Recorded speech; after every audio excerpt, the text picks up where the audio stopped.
কে বলেছে 40 পেরোলেই বুড়ো হয়ে যায়?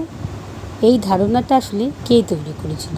একবার ভেবে দেখুন তো, যেই মানুষটা আজও ভোরবেলা উঠে সংসারের সমস্ত রান্না বান্না কাজকর্ম সমস্ত সামলায়, সময় মতো খাবার টেবিলে দেয়, সন্তানদের আগলে রাখে, মা বাবা তাদের খেয়াল রাখে, তাদের দায় দায়িত্ব পালন করে, হঠাৎ করেই মানুষটা দুটো চুল পাকলেই সে বুড়ো হয়ে যায়? চুলে দুই একটা সাদা দাগ পড়লেই, কপালে দুই একটা ভাঁজ পড়লেই সাজগোজ কমাতে হবে, বদলাতে হবে নিজেকে। দায় দায়িত্ব কর্তব্য ভালোবাসা পরিশ্রম কই? এর বেলা তো কিছু হয় না, সে তো ঠিক একই জায়গায় পরিণতই হয়ে রয়েছে। কেন? আমি কোনো নারী পুরুষের ভেদাভেদ বলছি না, বলছি বুড়ো হয় না, মানুষের পরিণত হয়।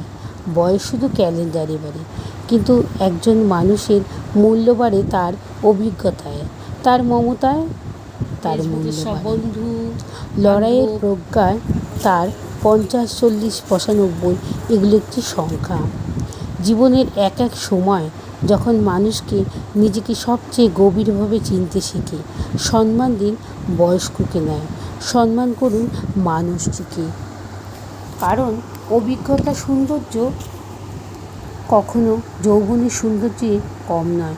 বিপদের সময় পাশে থাকা রূপ আপনাকে সাময়িক আনন্দ দিতে পারে, কিন্তু কঠিন সময়ে আপনার হাতটা শক্ত করে ধরে রাখার জন্য প্রয়োজন একটা বিশ্বস্ত হৃদয়, মানসিকতার শান্তির প্রয়োজন, যার উপর চোখ বন্ধ করে আপনি ভরসা করতে পারেন, যার সাথে জীবনটা সুন্দর সহজভাবে কাটাতে পারেন। সুন্দর মন হয় দীর্ঘস্থায়ী। বন্ধন সময় তার বয়সের সাথে সাথে রূপ ফিকে হয়ে যায়, কিন্তু বিশ্বাস আর শ্রদ্ধা সময়ের সাথে সাথে আরও গভীর, আরও মূল্য। কথা দিয়ে কথা রাখার চেষ্টা করুন। দিনের শেষে আয়নায় দেখা যায় সুন্দর মানুষটির চেয়ে সুন্দর একটি মানুষ, যে শক্ত করে আপনার হাতটি ধরবে।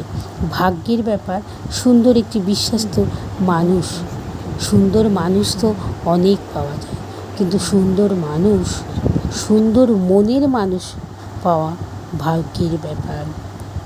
সুন্দর দিয়ে আকর্ষণ করা যায়, কিন্তু বিশ্বাস দিয়ে জয় করা যায়।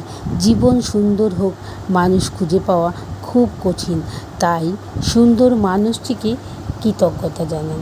আমার কথার মধ্যে না অনেক ভুল ত্রুটি হয়েছে, ক্ষমা করে দেবেন। জানেনই তো আমি তো একটু এলোমেলো, তাই এলোমেলোভাবেই বললাম। ভালো থাকুন, সুস্থ থাকুন।